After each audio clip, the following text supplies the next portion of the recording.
Hey everyone, we're back. I hope you're all well. Today we're back with a new topic. It is about the savior complex under quotation because it's not my word, it's a word that's out there. Um, is it healthy for individuals to think for he or she to be able or to think that they can solve the problem, the world's problem? So this is where we wanna uh, yeah, focus our discussion on. What do you guys think? I will give it to Bisri and then we'll start from that. Hello, welcome back. It's been a while. Today we're talking about savior complex. I guess we're gonna put it in quotation marks because it's up for debate. Um, yeah. So let's start with what savior complex is, so that it makes it clear for everyone. And yeah. So it is technically a complex, as psychologically described, I guess. But that's also up for discussion. I guess we can talk about that or around that. So the idea is, I think to some extent, every one of us might have it, but it can grow a bit. It can enlarge itself a bit, but essentially, the feeling of that you can save everyone, the feeling of you can save the world, you can save everything, everyone around you, you can fix everything around you, which is yeah, it has an overwhelming aspect about it to the individual, and also some side effects we might discuss upon, or maybe not. They might not exist as well. That's also up for discussion. But yeah, in simple words, that is what it is. The sort of this overwhelming sense or feeling of one person inside one person to think that they can save everything, they can save everyone. And yeah, I think that is a good start for all of us. And maybe I could just pose the question of what you think about it for each of us to start off. Okay, thank you, Bisway and Kasu. Welcome. Thank you for having me there. I don't know. Yeah, it's an interesting topic to discuss. Yeah, so I've never heard of the savior complex before, but I used to know like the other complexes. Anyway, it's as I try to research on the internet, I think it's a very good topic to discuss about. And my thoughts are, yeah, George Carlin says Save the Planet. I hope you guys have seen his stand-up comedy on Save the Planet. It's super funny. I Yeah, we all have this obsession. I think it's someone is trying to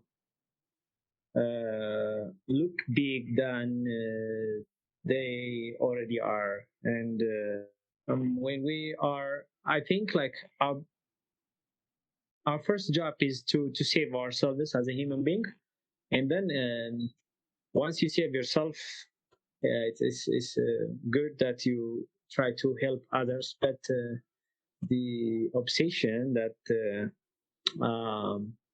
yeah, that you try to save others before, like especially if it's before you save yourself, is, well, a disorder. And I think there is no debate about it. It's as the name says, it's a complex.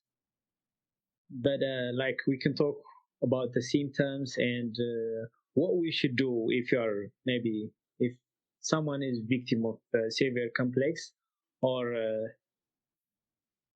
like what we should do, how to tackle it. Maybe we can discuss about it.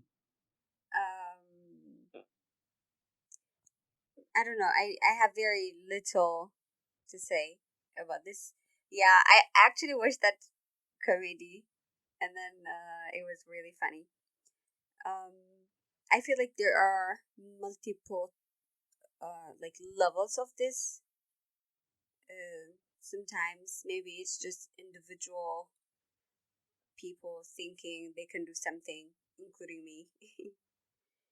um, I definitely remember, especially because of this war and everything, trying to think of every possible way that I can contribute to stop the war, or yeah, very, very much overwhelmingly. But also you can see like worldwide when people say climate change, or I don't know, different topics that are very, very often um, in our world these days. So I don't know. It's very. It is. It has different factors, different levels can occur as individual and also like as a society and everything. What I think about it, maybe when it is too much, maybe it can be a problem because not necessary for other people, but for the individual themselves, because then that person will be putting uh, her or himself in a position where a lot of responsibilities that the person has to carry. But then, if it is in a healthy amount, I will consider that that's like contributing into the world. Um, because I also believe in like we are here for each other, and for someone to be able to want to do something to help or to save. I don't know. That's a big term, but so I see it in both ways. Like at times it is good, but when it's too much, maybe there are consequences to it.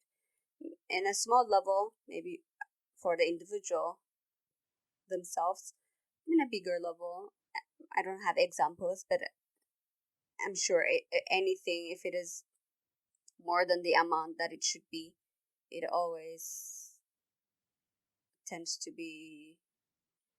I mean, the side effect tends to be greater than the outcome, the positive outcome. So I can imagine that, but I kind of have, yeah, both feelings, good and bad.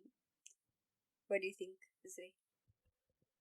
Well, you did point out that you have good and bad feelings about it, but the question is that the the topic is the statement that savior complex or the state of mind of a savior complex is that it's when it becomes too much. So it already makes that assumption that it's already too much. So that's the sort of the context we're talking about. So maybe let's try to focus on that a little bit more because yeah, of course, thinking about other people, having good intentions to help other people. That's why wouldn't it be nice? Of course, that's true. Um, yeah, but I think to sort of focus around the problem, the maybe the the condition or the state of mind as being the source of the problem, that could be beneficial to the discussion perhaps. And coming to that, I think yeah, the George Carlin example is a good example, the comedy about that. And yeah, and I think it doesn't stay into the individual as well. That's also something a lot of people don't recognize, and I think it's very important to point out because yeah, the major effect there is directly to the individual to overwhelm their feelings, to overwhelm a lot of their senses and a lot of their decisions to sort of forward or direct towards something they have no control over.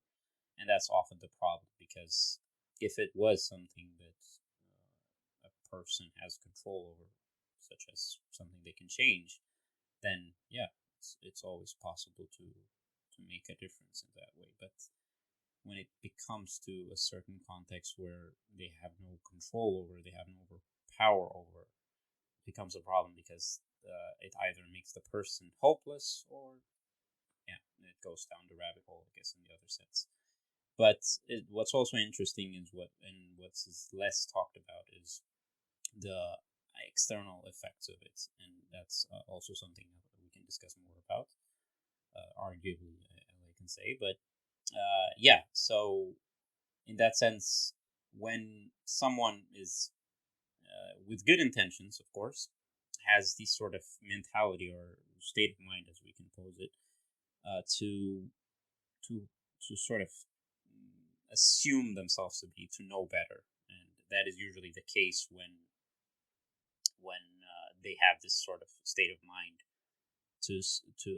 it's not like intentionally malevolent. It's just in the state that they think they have the solution, and in this sort of exacerbates to a sort of I know better kind of state. And a good example for this is this sort of the foreigners helping out African countries in some ways, the NGOs and things like that. One of their poor sides or the negative effects of that is usually they help out in things that are not necessary to be helped out. And this has been, now it's well recognized, and yeah, there are ways of solving them or addressing them nowadays. But in the past years, it has been a problem where a lot of investments were made in the wrong areas, and yeah, it was just basically useless at some point throughout their volunteering activities or whatever. And in their mentality, they are thinking they know better. They are helping, and it's good intentions, but in the end, it's came out to be more negative than positive in sum total. And yeah, I think that's also something to discuss about. So yeah. There were great points that you raised. But I have, like, I want to pose a question. Um, how do you draw the conclusion of um, that these people are coming from I know better? That's like so hard for me to already draw that line. So I'm like thinking, like, do you have example, or do you encounter something, or I don't know, or is like, how do you conclude like that? Because then I would assume, I completely agree with people trying to help and ending up in completely doing something that's not relevant. I would consider, oh, it's because these people are not involving stakeholders or involving local knowledge or the community to be part of the solution. But then it will be hard for me to conclude already that it is because they are coming from I know better. Because I might, like, I would think like, maybe they are just coming from the perspective that they see the problem is because as outsiders, and then when they implement that, the solution became irrelevant to the problem that exists, and then I would consider that as a problem of not understanding the problem or not involving the people inside. So like, but I'm not sure how to draw the conclusion of they are coming from I know it better. You kind of said it yourself, didn't you? Like, because if they didn't talk to the people there, how would that not be I know better? Because to solve someone else's problem, you have to talk to them first, wouldn't you? If I'm gonna solve your problem, I have to know what your problem is. I shouldn't be assuming certain things and saying, "Yeah, this is your problem. I'll solve it that way." So that by itself is the I know better. It's not malicious. It's not a bad thing, but it's it's an assumption. It's a presumption that this is your problem. This I know it. I can solve it for you. It's in simple terms. It's usually when it's a typical condition that everyone usually sometimes has, maybe not always, but when you sort of when your friend comes to you and asks or talks about or vents about something that they've experienced during the day or something, we always have that tendency to sort of solve it right away, to say, yeah, this you could do this, you could do that. But usually when the other person, and I've felt it myself, when I come to talk to someone, I don't necessarily need a solution. What I need is just to vent out and say something, then yeah, it's okay after that. So that's the easy example. It's not necessarily a condition in that sense. This tends to happen to a lot of people because you do like to give solutions. That is instinctive for most of us, I think. So that is what I mean by I know better. It's not. It doesn't come out of a negative intention or a malevolent or malicious intentions. It's just that you feel like you understand the problem. You feel like you can solve it. You feel like, yeah, I want to help. But then you miss that certain step where you have to understand where they come from, what the problem is for them. And that's what I mean by it. I will give it to Zain to add his views. But to conclude with the idea that we raised with Busri, I will take it as a perspective, but I still think it is a problem of not understanding the problem or the methodology or something, instead of saying, oh, it's because that person thinks they know better how to solve it or something. I completely disagree, but I will take it as like a perspective. Because in I'm sorry, I'm taking so much time, but when you say that, I was thinking recently what happened. Like, for example, with I always give example about this war. It's because that's all I think about. I was thinking about, like, when you mentioned those things. Recently I was disagreeing with a lot of fellow Tigrans, them saying we're not going to talk to Ethiopians, and I was raising the point saying, oh, we have to talk to the stakeholders, like we have to talk to the people that are raising the problem, that are in the problem. And then they were saying, no, they're genociders, we're not going to talk to them, kind of. So it was like, so for me, the way I see it was like completely like, this is one solution, like we have to talk to them. For them, the way they say it is like, no, you're wrong. They even, in fact, they even cancel me. They they don't talk to me anymore. They talk to people that I am working with genociders or something. Anyways, a lot of bad things. But I would think it is, they think that's not the way. I think this is the way. So it's two approaches, I would assume, instead of just like when we learn in how to solve wicked problems. Not engineers would probably go. Some engineers would probably go and try to implement the solution, or some engineers would also probably go and want to talk to the stakeholder themselves. So then I would think like these two are using different approaches. Yeah, but I would just leave it at that. And Zinwei, what are your thoughts? Sorry, I take so much time. Okay, thank you. Uh, I think Bisri has tried to explain it better about the no better um, idea that you guys raised. I think in like the complex is like first as an individual, like the popular saying, your house, my rules. So it's my personal responsibility to fix my life. And the complex kind of pinpoint, like we being a little bit narcissist, can I say? Like when we are even for even when we are pretty sure that we can fix other people problem, we're stepping over to other personal space. Maybe these people, maybe they don't want to fix, they don't want to be fixed. Maybe they don't need help. Maybe it makes them feel bad when they receive help.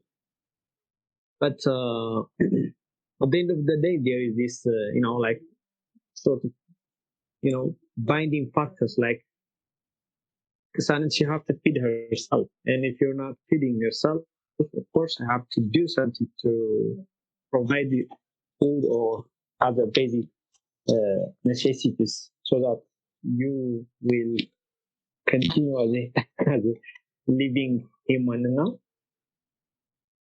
Like there are at times that you are sure that you should step over and try to help, try to fix, like the so-called thank me later. You can do that, but like take Elon Musk for example. He's trying to solve global issues, global problems. But at first, he started small. He was like a programmer. He studied physics and academics. He was preparing for the future, and he created a company, small company. Once he generate a lot of money selling the company, and he tried to dive towards solving the global problems. But it was like once he became financially, you know, financial freedom. Once he achieved financial freedom, he moved towards saving the planet. So, like this kind of things, he's not trying. He's not like he's not trying to save the planet out of nowhere. Like he's going each steps, and this is not clearly this is not like the savior complex. Like this guy is a visionary, a dreamer, and this is the kind of footstep that we should all follow. But by savior complex is when someone is trying to create a champion out of himself when he can't even fix his problems, fix his family. And actually there's so I was trying to see it in related to our culture, our society, like for our family. For example, in Tigray, where I came from, like sometimes like you always think in terms of family, and like sort of like when my mom don't have a food to feed herself, she just feed her children, stuff like this. And I wonder where is the draw line to separate this cultural things and this savior complex. But like obviously, the savior complex is sort of like not his personality. You're like to step over to other people. Maybe at times you have to think like you need to have the ability to think that people don't need my help. Like at the end of the day, we are all, like I always say, mortals. And, like maybe I don't need help, but the obsession trying to help people is like, first of all, you're trying to, like cover your weakness, and the other is even when you provide the kind of help other people are seeking or looking, maybe it might then feel bad sometimes. Like I don't like people to give me advice, like when I even really need it. I feel like I'm supposed to solve my own problems myself. And but the like if somebody come and ask me an advice, like Bisri tried to point out earlier, knowing better. Once if somebody come and ask me, then if I know it, if I'm sure about it, like I can provide the kind of help the person is looking. But like I'm trying in this complex, I'm trying to step over some other people personal space and trying to make myself bigger than him. No, these are my thoughts. Do I make sense? Yeah, you do, in a way. Yeah, I think you two, it seems at some point you do agree. I would love to hear what Bisri thinks about the points you raised, like, for example, about Elon Musk, about the cultures and everything.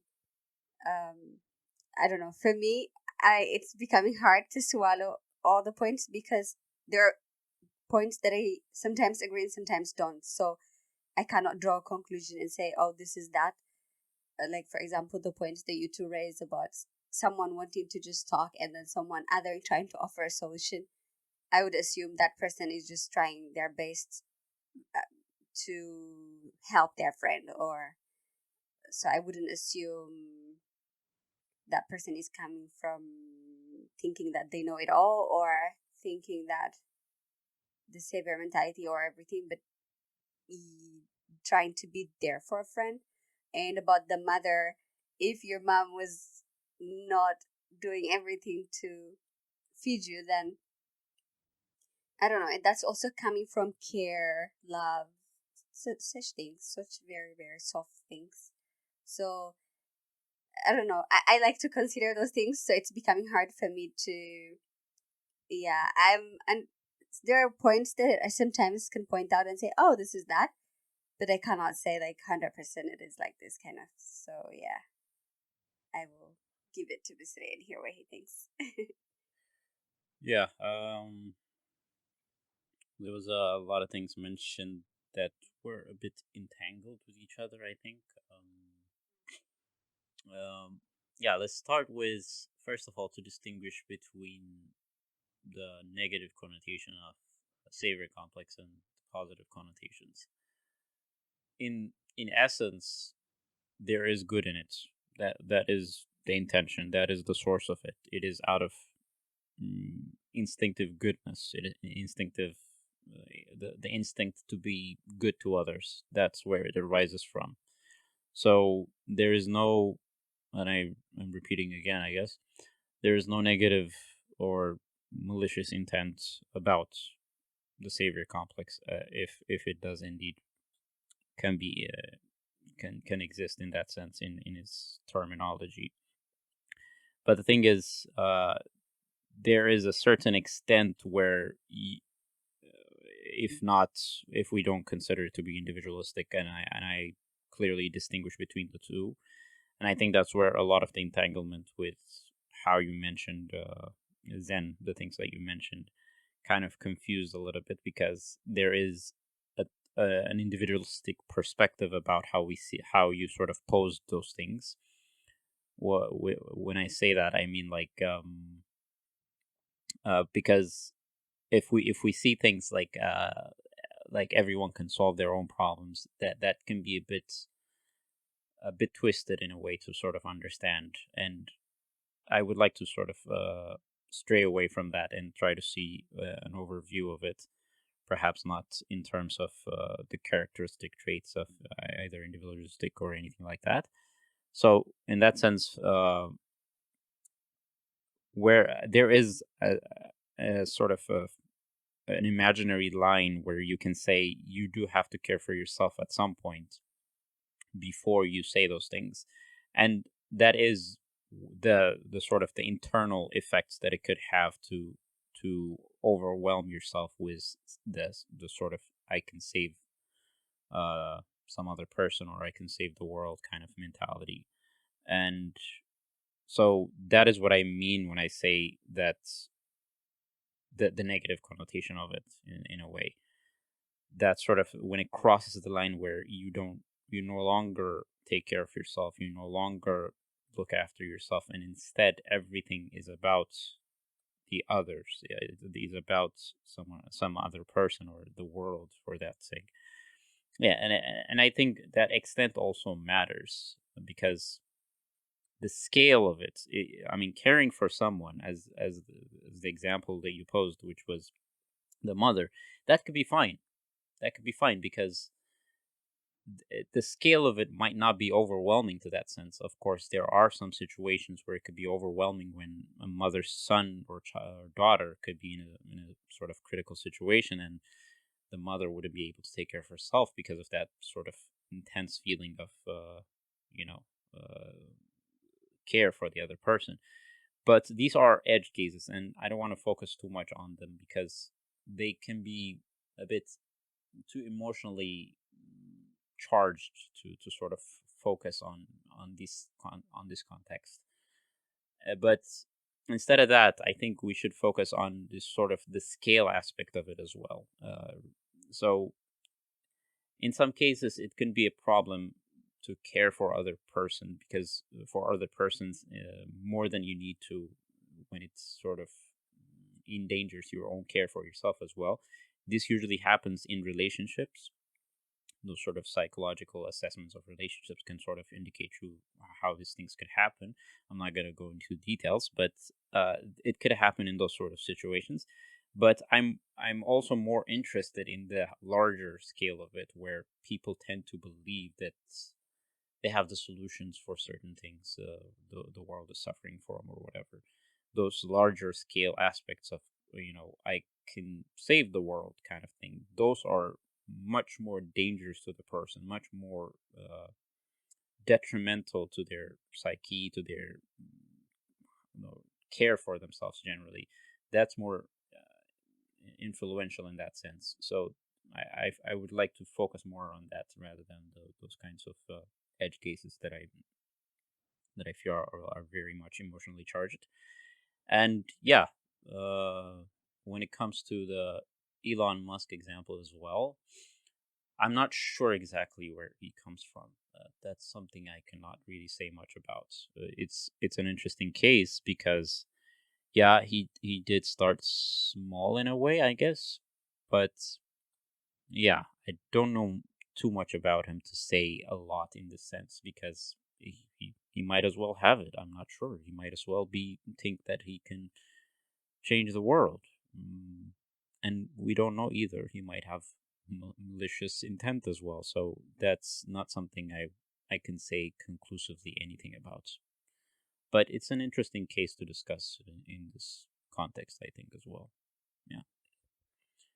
An example of these larger scales of issues that can sort of trigger the savior complex or mentality in a person would be sort of a catastrophic situation, or let's say climate change as well, or even war and things like that can be sort of triggers or situations where these people, I don't want to say these people, actually I prefer not to do that, but where a person with such kind of state of mind per se could think that they can influence these things, and that's fine. I think that's we all do have that idea that we can influence certain things, but these large scale issues, for example, climate change or war, have their own sort of uh, some things that you can't influence. There are a lot of things that you can control around them. For example, in climate change, a person shouting in the streets saying climate change is bad, that for me is a feeling of, the, what they're doing can sort of change the world. I'm not sure exactly how I compose that as a as this sort of complex, but it has that feeling of I can change the world by saying these things, but in truth, those words would might maybe change one person's mentality, and it's the expectation that that they have that this would change the world. That is what makes it more dangerous, because the expectation of changing one person's mentality, that's fine, and that is a great distinction to make, I think, because yeah, to start small and make those changes, that's fine. But when it grows in scale and you have that expectation that anything you do should matter in that sense to change everything, to fix the world per se, that becomes dangerous, because it makes you feel useless when it doesn't happen. It makes you feel hopeless. So that is, I think, uh, the problem with it in terms of large scale effects of it. So in that sense, the example is that when such large scale events happen, or they are happening, and this person feels wholly responsible to change it, and feels like they have the solution to it, and it can trigger that state of mind where they think, yeah, I have the solution to it, I have the key to it. So it creates that expectation, it creates uh that that's something you can't really deliver. That person cannot deliver that, but the feeling is there. So that's what I think is an example for that. Is that clear? Yeah. Well, still, yeah, very great points, and some of them I definitely agree. Some I don't. Um, because yeah, I'm still thinking, okay, what if everyone starts thinking like that? If, for example, big change, like for example, the person thinking like he wants to change the world but end up changing one person, I think that's a milestone. Maybe I'm just like only looking at the positive side of it, but I'm also thinking about those aspects as well. So I wouldn't like rule it out and like even call it a complex. Maybe I would say it's important not to overwhelm ourselves when we think like this or something, because then the person, yeah, like putting the person in a big responsibility, and then putting that person, putting himself or herself in a lot of pressure might hurt the person. So yeah, I see that point. I agree with that point, but I still think like even small change, even in the war and everything, I feel like everyone is an actor. It is the people that are involved that are contributing to it. So if they're contributing in a negative way and then contributing to it in a positive way is also something. Um, but yeah, as we first said, it is a very often thing. So that's why we are still debating on it. Um, Zena, do you have points to add? Okay, I think I enjoy the Swiss perspective. I think he's well prepared on it than both of us. But like, I enjoy how Kasanet is also coming towards challenging the Swiss pointers. And I think the more I think about it, like I'm adding some, like clarity of thoughts on the idea. I think like it's a healthy issue, mental health issue, as the name can say it. It's a type of complex. I think the source of as I try to research on the internet, the source of this type of complex is Jesus Christ. I mean, I'm not saying Jesus Christ is didn't try to save the world, but like the another name of savior complex is the Messiah complex. So and others are trying to poorly imitate what Jesus Christ uh, trying to do. Maybe they are not aware of it, but like in a conscious way, they are trying to do that. And one of the most destructive example of this type of complex that I have read on the internet is Adolf Hitler. So if you guys are aware, Adolf Hitler, he was like he was trying to be a painter, an artist, but he quit that, and the rest, what Adolf Hitler do. He tried to,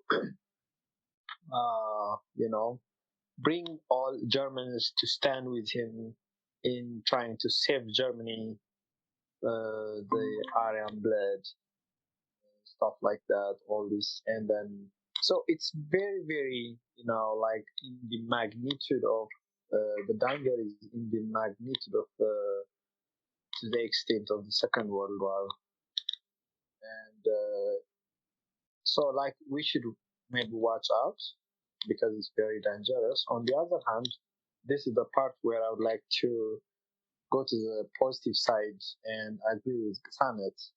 And like you can bait, like you can bait that most people they don't know what they want. You can bait, and then they might take action, and okay, they might actually take a lot of actions, and even having that type of mindset, it might take you to a very successful journey that you try to solve a lot of problems. But what Bisray has tried to mention out earlier, like it could personally cripple you. Mentally it might be draining for a person. Like trying to change your life alone, it asks a lot of energy, a lot of skills, a lot of hard work, and on top of it, like if you're trying to uh, save other people, and it doesn't add up. Like you may not have, like we can conclude that it's not practical for many people. But like what I said, like you can bet that most people didn't know what they want, and you can came out of it like, as a bold who want to um, save uh, the save the world or like others or help others. Anyway, like I wish we discuss on like like we can check like the prime minister, what the prime minister of Ethiopia do. He was trying to save Ethiopia, but he caused a lot of heinous crimes. Um, people of Tigray and the large population of Ethiopia. Um, Correct me if I'm wrong. They rally with him in the idea of trying to save Ethiopia because, as he publicly on Parliament said, like the people who's trying to disintegrate Ethiopia, they cannot disintegrate Ethiopia. They are going to destroy themselves first, and that was how we all go to this war. And I don't like to talk about the magnitude of the destruction of this war. I would leave that to the historians or maybe. But like, if I'm not sure if the prime minister is a victim of this type of complex, but like, if you guys agree he's a victim, but we can see the destruction, so we can conclude that this complex is a very dangerous complex. So like we really need to watch out and work on it as a people, as a society. Yeah, in the positive side, in good faith, you can think of like you can bet that most people are not. If I don't like to use the word lazy. Maybe like you can say that most people are not living up to their true potential, so I have to do something to inspire people and to fix people, to help people. On the one hand, you can see it in a like there's this bad thing that should be tackled. Like most people are not living up to their true potential. If you have this kind of assessment and you try to take a bold action, it makes you brave. At the end of the day, the end justifies the means. So if you save the world, you will be a champion, of course. You will be an example, a role model. But on the other hand, this type of people, when the level of danger they cause is very very it's too much, so maybe it should be watched out and get the proper attention it deserves. Okay, I think we've raised great points from everyone. The whole point is actually for us, we're just initiating the conversation. Uh, we hope our audience will take those topics and then talk about them, the ideas we raise. If you agree, disagree, or anything, just discuss about them. And like maybe contemplating in these ideas is also good. We thought it's a cool topic. That's why we talk about it. So yeah, make sure to do that. Have an awesome day, and thank you for joining us. Make sure to Bisra is telling you to like and subscribe, and I'm Oh, telling you okay. to Yeah. and I'm telling you to not telling you but asking you. Okay, Bisra is telling you, but I'm asking you. I'm asking you to share it with others so they can join our conversation as well. So yeah, thank you. Time.